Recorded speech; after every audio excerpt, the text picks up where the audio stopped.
نمونەیەکی بجێرمەوە ڕەنگە خەڵک بڵێن بۆ بەناوی ئەو پەیمانگەونەرە جوانەکان بۆ بەناوی شەید مامۆستا جەعفەرە. یەکەم عائیلەیەکی گەلە گەورە و هونەرمەندن. شەید مامۆستا جەعفەر براگچکەی مامۆستا خالید لێرە. هەمووتان دەزانن کە جوانترین ئاوازی داناوە و خاوەنی جوانترین سرودا پێشمەرگەی بە هەڵمەتین.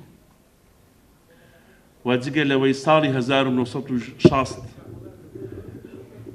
لە 19 حوزەیرانی ئەوە کە یادی چوار ئەفسەرەکەیان کردیتەوە، شەید مامۆستا جەعفەر بوویتە ئەو شەهیدە کە بەرپەت قەناعەت دەبن دەوری محەممەد قودسی بینیوە، ینی ئەکتەر بووە و بەڕاستیش ئیعدام کرا لە 76 لە 60 بە ئەکتەری کردی لە 76 ئیعدام کرا.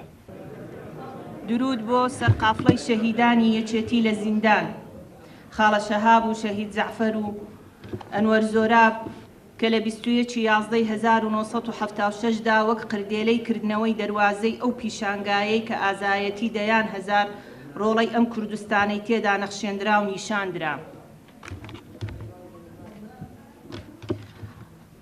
سڵاوی گوڵ و گەنم لە یەکەم شەهیدی یەکێتی شاعیری هەڵەبجەیی شەهید فاتیح.